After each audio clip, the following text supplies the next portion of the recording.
Selamat pagi anak-anak kelas 4 SD. Kita kembali dalam pelajaran agama Kristen, masuk di materi yang baru yaitu bab 4 dengan judul Allah Pemelihara Hidupku. Sebelum kita memulai pelajaran, Bapak berikan kesempatan bagi setiap kita untuk berdoa masing-masing dalam hati. Berdoa dimulai.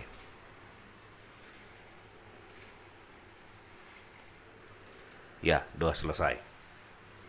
Doa dan kerinduan Bapak bagi setiap kita agar tetap semangat dan antusias dalam pembelajaran daring. Karena sebentar lagi kita akan masuk dalam ujian akhir semester, ujian kenaikan kelas.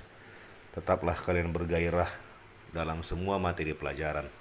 Dan ingat untuk tetap menjaga kesehatan dalam segala situasi, khususnya ketika berada di luar rumah, patuhi protokol kesehatan. Baik, hari ini kita belajar tentang Allah Pemelihara Hidupku. Adapun yang menjadi tujuan pembelajaran yaitu agar siswa dapat mensyukuri pemeliharaan Allah. Jadi kita belajar hari ini supaya kalian tahu dan bisa bersyukur bahwa Allah memelihara kita. Perlu kita ketahui bersama bahwa meskipun manusia telah jatuh ke dalam dosa, tapi Allah tetap mengasihi dan memelihara manusia. Sekalipun manusia sudah jauh dari Tuhan, berulang kali menyakiti hati Tuhan, berulang kali meninggalkan Tuhan, tapi Tuhan tetap mengasihi dan memelihara manusia. Nah, hari ini kita akan belajar tentang tokoh Alkitab yang mengalami pemeliharaan dari Tuhan, yaitu seorang nabi yang bernama Elia. Jadi pada waktu itu bangsa Israel itu menyembah berhala, yaitu menyembah Baal. Mereka tidak lagi menyembah Tuhan. Dan pada saat itu, bangsa Israel dipimpin oleh seorang raja yang bernama Raja Ahab. Raja Ahab ini orangnya kejam. Dia dan istrinya yang bernama Isabel beribadah kepada Baal. Jadi ketika raja dan ratu tidak lagi beribadah kepada Tuhan, tapi beribadah kepada Baal, mengakibatkan seluruh bangsa yang dia pimpin jatuh ke dalam penyembahan berhala. Lalu Tuhan berkata kepada Nabi Elia supaya pergi dan menyatakan apa yang menjadi hukuman Tuhan kepada bangsa Israel melalui Raja Ahab. Nabi Elia pun berkata bahwa Tuhan akan beri hukuman, tidak akan turun hujan yang mengakibatkan akan terjadi kelaparan di tengah-tengah bangsa Israel.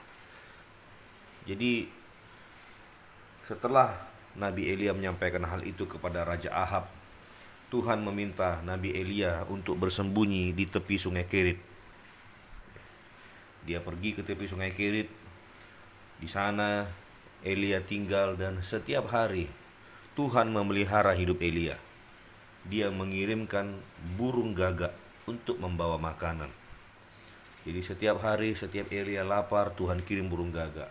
Tuhan kirim burung gagak. Itu merupakan salah satu bentuk pemeliharaan Allah kepada Nabi Elia melalui burung gagak. Dan karena hujan tidak turun-turun, mengakibatkan sungai Kerit pun mulai menjadi kering. Ya. Tapi Tuhan berkata kepada Elia, Elia, sekarang waktunya kau pergi meninggalkan sungai Kerit, lalu masuk ke kota Sarfat. Di sana kau akan bertemu dengan seorang janda, dan janda yang miskin itu akan memberi engkau makan. Dia akan mencukupkan segala hal yang kau butuhkan. Lalu Elia pun pergi ke Sarfat dan dia berjumpa dengan seorang janda yang memiliki seorang anak. Ternyata janda ini hanya tinggal memiliki sedikit tepung untuk dibuat roti dan sedikit air. Ketika Elia datang ke rumah janda di Sarfat, dia meminta supaya janda ini membuatkan makanan, membuat roti dari tepung yang tinggal sedikit dan minyak yang tinggal sedikit itu serta air untuk diminum. Lalu kata janda itu, kalau aku kasih ini samamu, maka kami akan mati kelaparan. Tinggal inilah bahan makanan kami. Tapi karena engkau memintanya, aku akan membuatkannya juga. Akhirnya janda di Sarfat itu pun memberikan apa yang diminta oleh Nabi Elia. Dia tidak berpikir panjang, ya, dia tidak memikirkan apa yang akan kumakan, apa yang akan anakku makan, tapi dia berpikir ini Nabi Elia membutuhkan makanan. Dia langsung mengerjakan tepung dan minyak yang tinggal sedikit itu, diolahnya untuk menjadi sepotong roti. Janda di Sarfat mentaati firman Tuhan. Dia memberikan roti terakhir yang harusnya menjadi makanan terakhirnya dan anaknya untuk dimakan, tapi dia memilih untuk tidak memakan itu dan memberikannya kepada Nabi Elia. Lalu apa yang terjadi? Allah memelihara kehidupan janda di Sarfat, dan Allah juga memelihara kehidupan Nabi Elia. Terjadi mujizat, yaitu tepung yang ada di dalam tempayan dan minyak yang ada di dalam buli-buli itu tidak habis-habis, bahkan tidak berkurang sedikit pun. Mau sebanyak apapun, mau setiap hari pun janda di Sarfat ini membuat roti dari tepung dan minyak itu, tepung dan minyak itu tidak berkurang sedikit pun. Terjadi mujizat, Allah memelihara kehidupan janda di Sarfat dan Nabi Elia, sehingga janda di Sarfat itu terhindar dari kelaparan.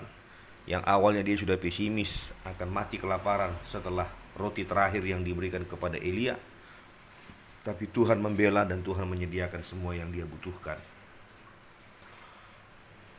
Lalu tiba-tiba terjadi sesuatu hal yang tidak diinginkan. Anak satu-satunya dari janda itu terkena penyakit, sehingga anak itu tidak bernafas dan pada akhirnya meninggal.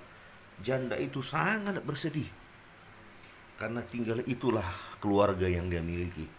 Lalu datanglah Nabi Elia berdoa kepada Tuhan agar anak itu hidup kembali. Dan Tuhan mendengarkan doa Nabi Elia, sehingga anak yang awalnya sudah mati, Tuhan berikan mujizat sehingga dia hidup kembali. Maka anak itu hidup kembali dan Elia membawa turun anak itu dari loteng, dari kamar atas untuk menjumpai ibunya. Sehingga ibu itu percaya bahwa Nabi Elia adalah utusan Tuhan, dan janda di Sarfat ini juga percaya kepada kebenaran firman Tuhan. Nah, dari kisah Nabi Elia dan kisah janda di Sarfat, kita bisa melihat bagaimana pemeliharaan Tuhan atas manusia. Kalau janda di Sarfat dan Nabi Elia saja Tuhan pelihara di saat-saat yang tidak mungkin, di tengah kemustahilan, tapi Tuhan menyediakan sehingga mereka tidak kekurangan sedikit pun. Itulah bukti bahwa Allah memelihara kehidupan manusia. Di waktu yang lalu Tuhan memelihara kehidupan manusia, sampai hari ini pun juga Tuhan masih memelihara kehidupan kita. Memelihara hidupmu, memelihara keluargamu, memelihara semua orang yang ada di dunia ini. Jadi itu saja materi yang Bapak sampaikan pada hari ini. Salam sehat selalu. Tuhan Yesus memberkati kita semua. Amin.